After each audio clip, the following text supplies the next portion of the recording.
Proof We're Not Alone, Part 2, A Right Brain Perspective. In July of 2001, an enormous crop circle appeared on Milk Hill. It was 900 feet across, with 409 perfect circles, each a prime number of inches in diameter. Over time, it became a global healing mandala with swirling motion and energetic effects. It led to a beautiful series of energy essences, one of which was derived from this crop circle, which led one person to create diamond-shaped equilateral cross beaded patterns, one of which matched the coloration of the global healing mandala that came from the Milk Hill Formation. Coming up to see her latest beadwork before we went, and so we did, and that's the one.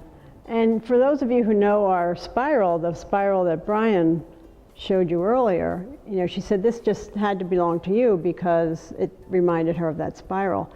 And once I saw this, it was as if, okay, that's the design, that's it. And I don't know if any of you have had past life regressions where you go back and the hypnotist will say, well, if you don't believe it, just try to change it if you think it's your imagination. But I couldn't change this. I mean, it was like, okay, the cross and the diamond. You can do anything you want around it, but the cross and the diamond. So that's where we went, and we said, okay, Brian and I started manifesting this because we were told we're not the only ones who ever manifested a circle. I mean, this is common.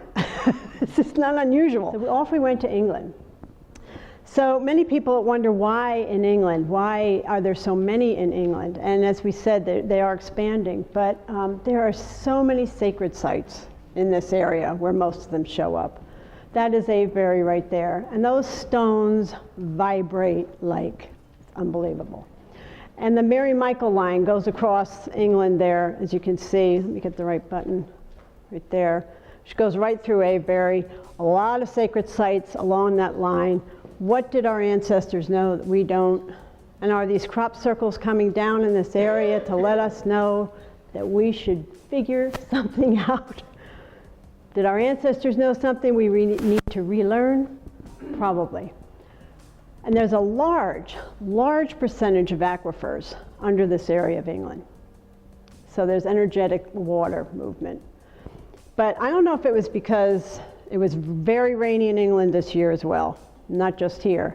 So I don't know if that's why a lot of them moved to other countries, but there was a lot of crop circles, beautiful crop circles in many other countries this summer. It's still going on. Whoops, wrong one. So this was the first one we went to, and this will show you one of those sacred sites right there. That's a copse. And there was another one, if we're standing in the circle like it feels like we are right now, there's another copse behind us. And those are ancient sites that were with trees planted in circles where ceremony was held. Very energetic in there. They were wonderful to sit in. So this thing is sitting on the hill, and you can see also there are enormous amount of fields in this part of England. Just field after field after field.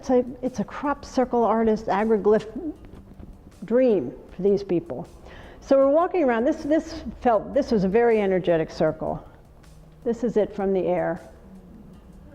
To me, it feels very energetic, but it also felt very Celtic to me as well. And sitting between those two copses, it felt very Celtic. This one was very interesting. We went into it as a group, and we termed it feeling flat. We came up with very scientific terms. This feels flat, this feels fluffy. And this one felt flat, but some people loved it. They laid down, they were there for hours. We ended up spending a lot of time there. Now it was older when we went into it, so the crop was, people had been walking in it, but Barbara, who took us on this trip, said there's an interesting story about this, but she'd tell us later. So she did. When she got us aside, she said that a young man came up to her, and he said that he made this circle, this agroglyph, and he is partially paralyzed, but he was in deep meditation one night, and he got this download of this picture, and he was told to go produce it. Now, he made this during the day, he says. I mean, we don't know if he's telling the truth or not. there was energy in this circle. And so we sent it to Ann Gill Rose to interpret. And I just burst out laughing when she said the interpretation, because I was getting the feeling, okay, if this was made by someone, are we being trained? You know, are people being trained? Are people being trained to do designs in beadwork? You know, as you were talking, I thought, So Ann Gill Rose says, I see this one's about human potential. Oh, that's interesting. Are we in training?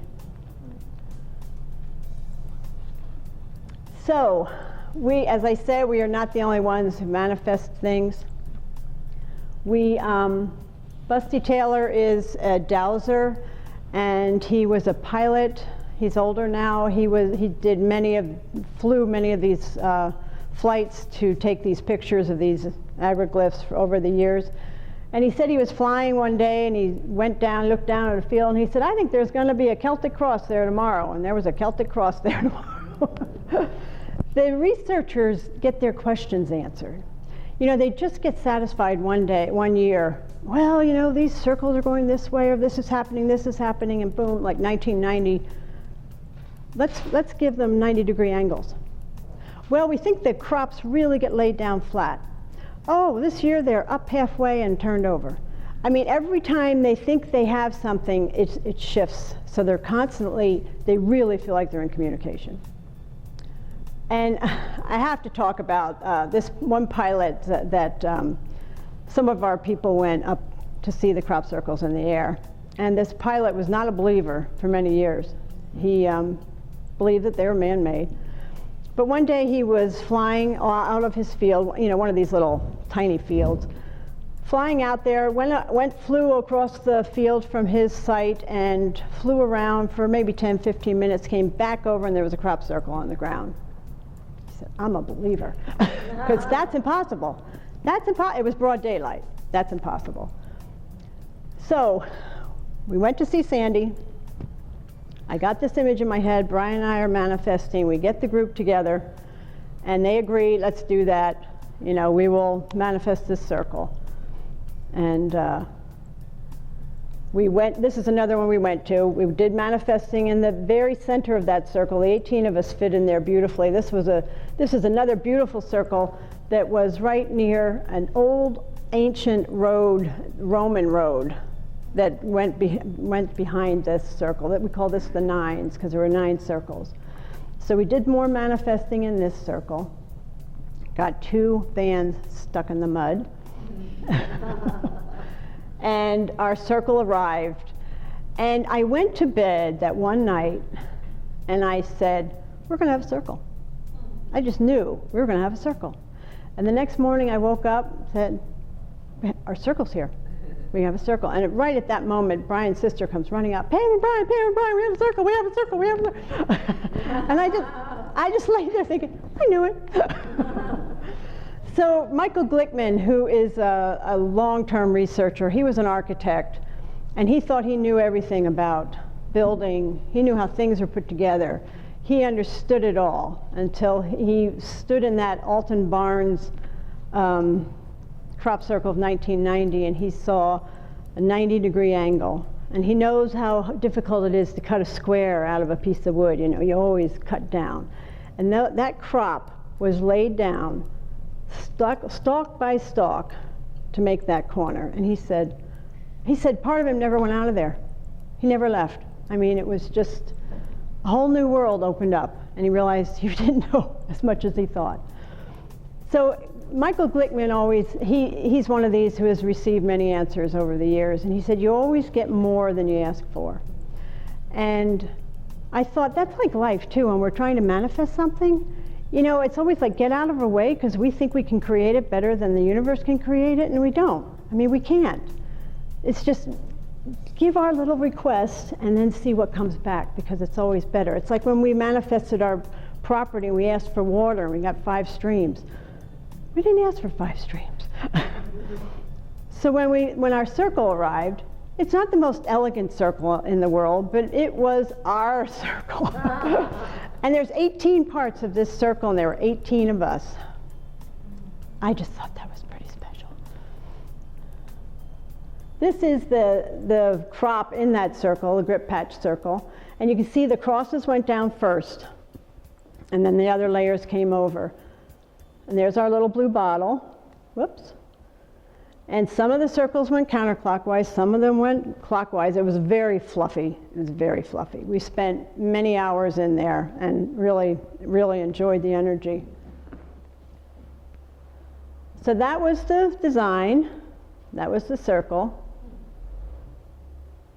And when you overlay them, they look pretty close, don't they?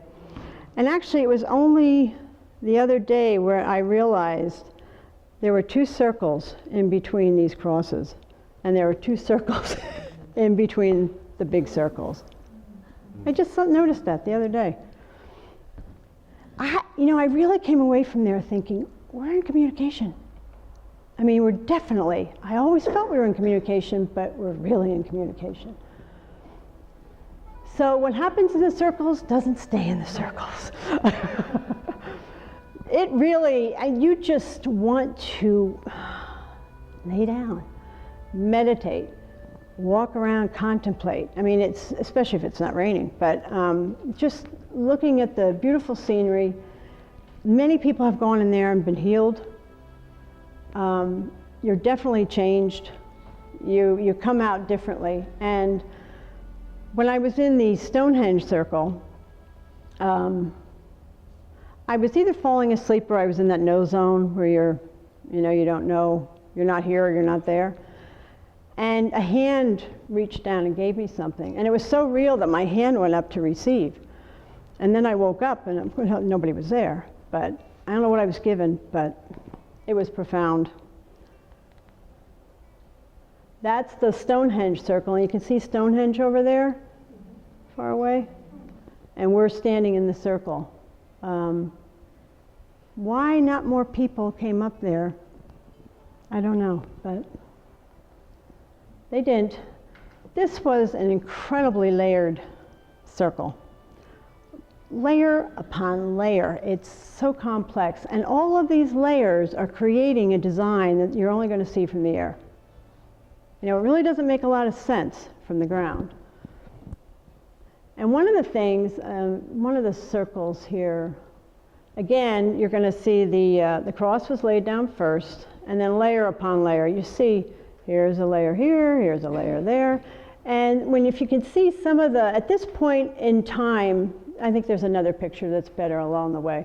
But there I'm dowsing, and at some of these places where there were so many layers, I'm using the dowser, and it was going crazy, because it couldn't find the energy. And then it would settle in, and it would probably find the most dominant energy, and it would follow it. But it was interesting how it was a lot of different energies.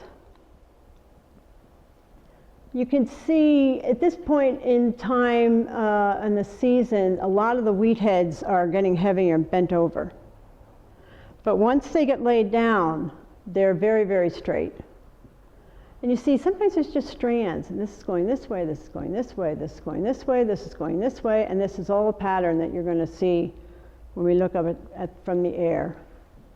There again, layers upon layers upon layers.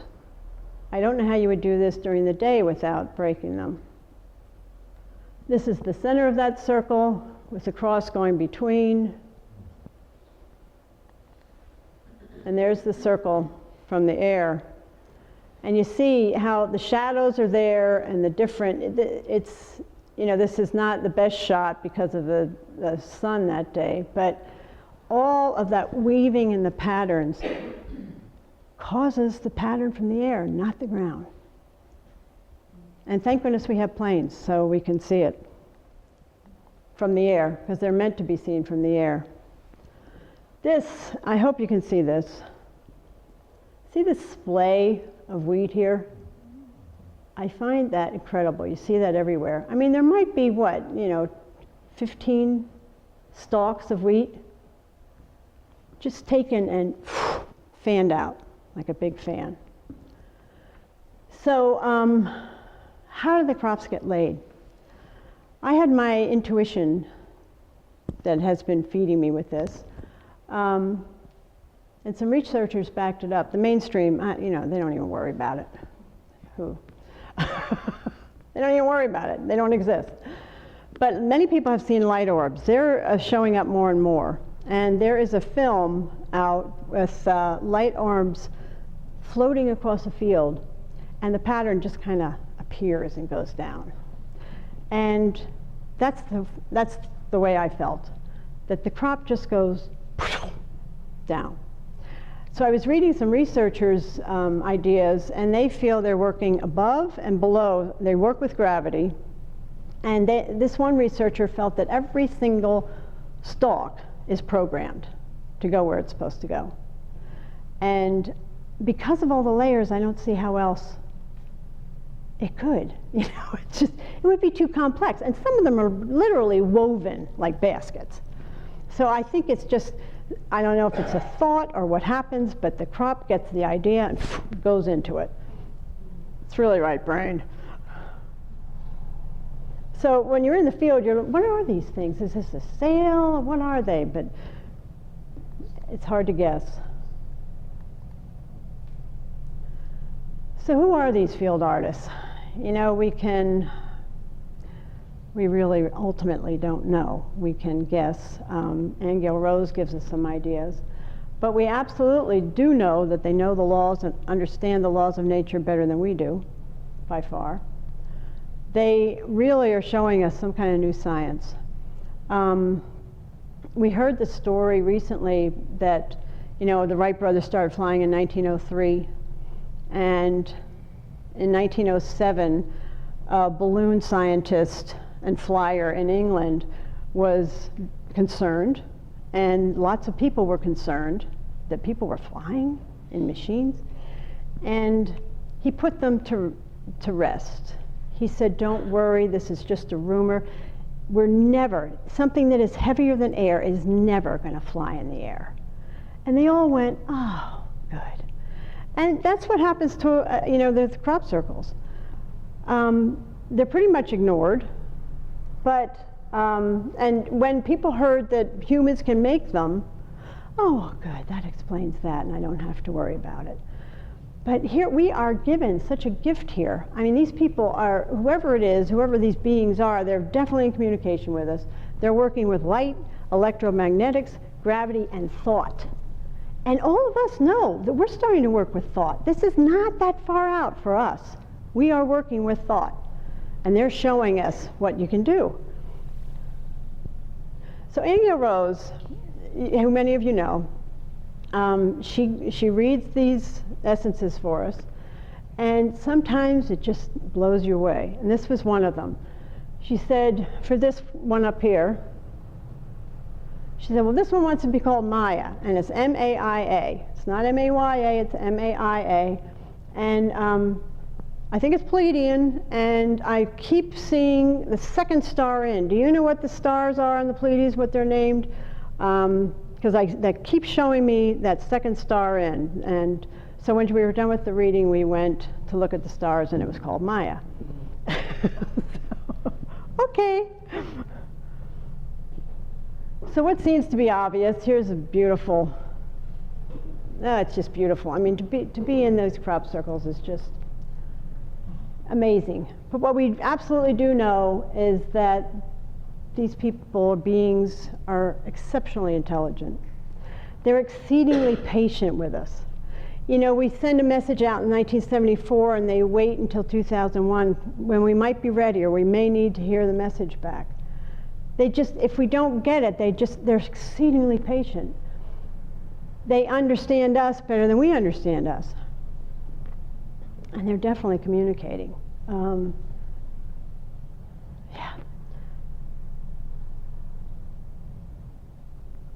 Excuse me.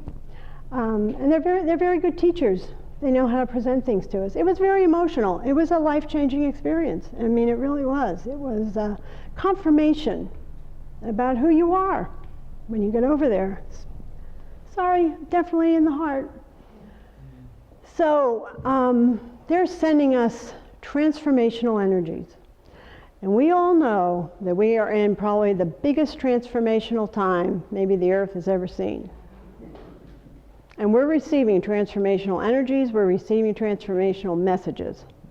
Michael Glickman, who figured out the pi and figured out a lot of these, he was the architect. He spends the winter drawing these now. He's got MS, so he can't walk in the crop circles anymore.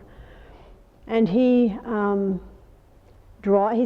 suggests to anyone, if you're drawn to one, take it and draw it. Throw the drawing away. Draw it again. Throw it away. Draw it again. And something will keep coming. And Brian, as much as he's left brain, took that mandala that we received, and he worked with it in that way also. All of a sudden it was like, I need to apply color to this. I think this is, he just came up with what he felt this was. So he intuited. So these all of us, just a picture can help you. They're letting us know we don't know everything. Well, we already knew that. A lot of people don't know that, Joanne. We are being assisted and we're not alone, thank goodness, is what I say. And I think they're saying too, enjoy the wonder and the mystery. We don't have to know anything. It's interesting that I've talked to very intelligent people who say, yeah, we do know everything there is to know now. There was a very successful physicist who said, no, the only thing we're going to do is keep fine-tuning things from now. We know everything. That was like, what, 1800s or something? Oh, my goodness. We don't know everything. The morning after this crop circle appeared, Pam received a message. This is contact. This is communication. This is connection. We invite you to visit notmadebyhands.com to make your own connection and see what might be waiting for you.